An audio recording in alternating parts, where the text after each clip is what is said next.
after a few months of my absence, again, I finally took the time to make another realm breakdown video.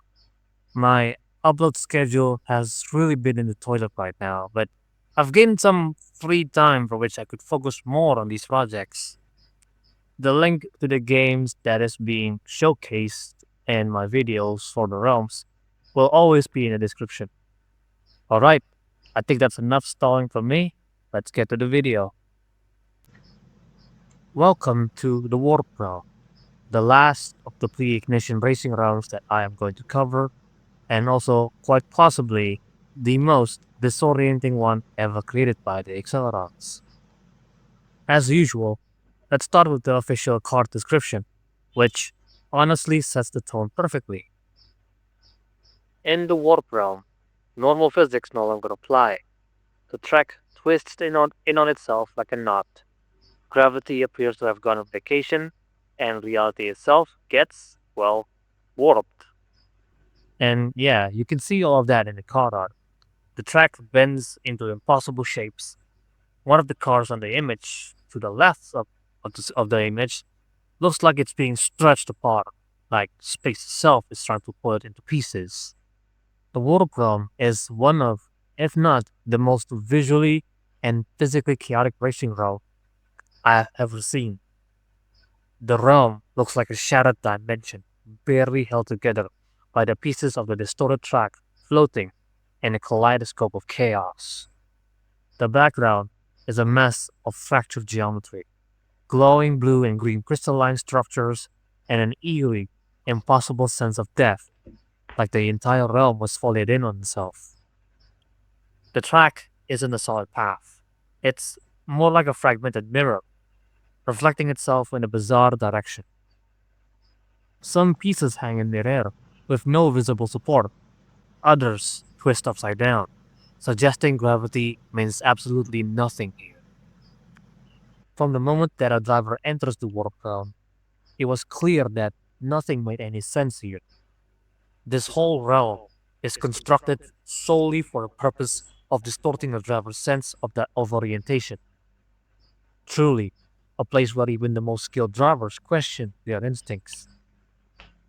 Now that we've gotten a rough idea on what the warp realm could visually look like, it's time for the fun part, the hazards. Considering the unpredictable and volatile nature of the warp realm, it won't be a surprise to us that there'll be a ton of hazards that are to be found here. But I'll list the ones that stick out the most to me based off the card description. Inside this realm, the law of nature and physics that we've come to know and love are completely absent. Gravity does not exist in the warp realm, as mentioned in the card description. I don't know how that'd be a fair in an environment that is supposedly designed for racing, but hey, that's the kind of condition that the accelerators want you to drive in, apparently. Next will be the track itself. It doesn't follow any kind of logical flow. It's pieced together solely by randomness. Like there's some sort of force in the warp realm that's trying to deliberately confuse you. Some portions of the track even look like optical illusions designed to confuse your depth perception.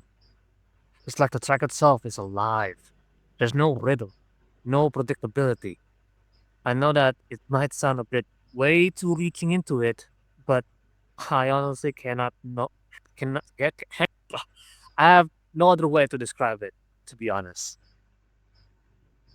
Lastly, we have a hazard card that officially has a card art that describes it. Esther's World. What the? The track suddenly spirals like an optical illusion and spins your card out of control. Now, this hazard is quite a terrifying one. The hazard is an entire different environment that resides in the warp realm. Esther's World's terrain is a deep crimson vortex lit with pulsing lights and repeating geometry.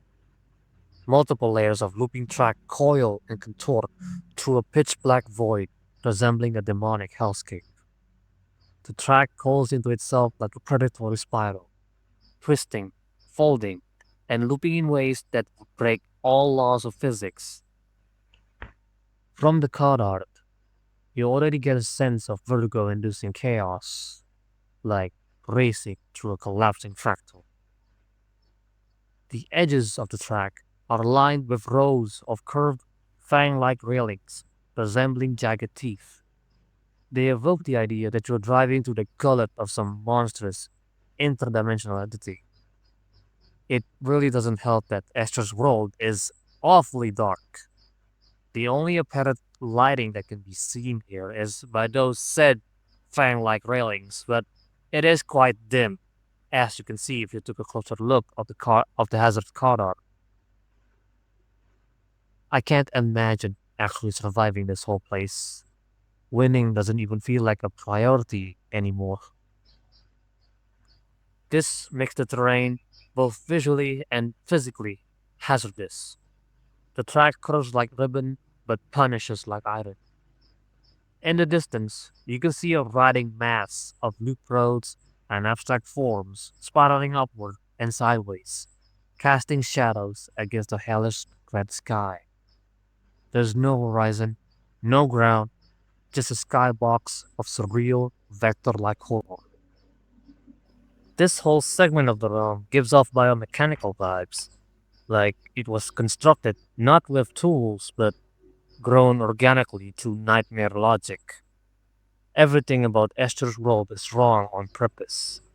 It wants you to lose your grip, to abandon reason, to panic. Although, interestingly enough, I got a little bit of a theory regarding the name Esther from the Hazard card. The name Esther could be a reference to a real life Dutch 20th century artist called Maurits Cornelis Escher. I hope I spelled that right. He's famed for his impossible and mind bending art. Escher's lithographs, like Relativity or House of Stairs, could possibly be the inspiration for the Hazard card or the Warp Realm's terrain as a whole. This realm is just insane. No other words to describe it. Can you imagine if they actually showed this realm in the series? It looks impossible. Impossible to animate too. With how impossible the warp realm seems with all the hazards that it provides, what's the possible racing skill that a driver needs to complete it? I'm guessing that it's spatial awareness or perhaps navigating a logical path through intuition. There's actually a wiki page that I found, and it simply states that the skill for this realm is staying on the track. I mean, I, I guess it makes sense, but this kind of applies to all of the realms. If I'm being frank, maybe it's just me. I mean, of course, staying on the track is easier said than done, considering what the warp realm has to offer. But I think ultimately, it all boils down to adaptability. Being able to adapt quickly to the unreality of one's surroundings will be the key to completing this route. Finishing in first place will grant the driver the teleport AcceleRacers. This AcceleRacers allows the user to teleport. Well, no shit. What confuses me about this AcceleRacers, however, is how can you use it? No, I'm not talking about simply inserting it into the car and then boom, you've used an AcceleRacers. No, I'm more confused on how a person can aim where they're trying to teleport to. Like, do you think of the place in your head where you try to teleport? Or perhaps the teleportation is like random? Does it have a certain range on where you can teleport? Perhaps it does. Being able to teleport to anywhere without a max distance would be kinda OP, I won't lie. And this Excel charger is already powerful enough. It can be used offensively to juke other drivers like how RDL1 does it, to vert in the storm realm, use it evasively to escape out of danger. It can also be used to get ahead of other drivers when you're right behind it. or phase through walls. Like, this is one hell of an ability. How the hell did the drones even manage to beat the warp realm so that they can acquire this insane accelerator given the realm's impossibly broken properties? It really makes you think what type of action we would have seen in the warp realm if Mattel allowed for this series to be continued. Like, imagine a prequel movie that shows the events before the Teku and Metal Maniacs start driving for Dr. Tesla. How will the world race drivers react to driving in this realm, and what ways could the world realm challenge the drivers with the hazards that it provides? Unfortunately, we'll probably never know, and I'm not hopeful either that they'll touch upon this and continue the story again. All the things I've said are mere speculations on how the realm would work, so you can let me know what you think in the comments. And that concludes my Waterprow video. A dimension so twisted and reality bending, it feels less like a race and more like a psychological trial, designed by cosmic forces that hate the laws of nature. Between the non existent gravity, which is the most bullshit thing I've read, if I'm being honest, the broken geometry, the living track, and the literal hell vortex known as Esther's World, it's definitely the hardest round out of all the racing rounds. And yet, somehow, the drones conquered it. They actually managed to survive all of this and claim one of the most powerful accelerators in the series. Maybe they didn't win through skill, maybe it was just through brute force, like they just threw whatever sticks to the wall, or it could be AI precision, or just plain plot armor. Either way, I do not envy whatever poor souls they sent into the warp realm. Okay, anyway, thank you so much for watching till the end.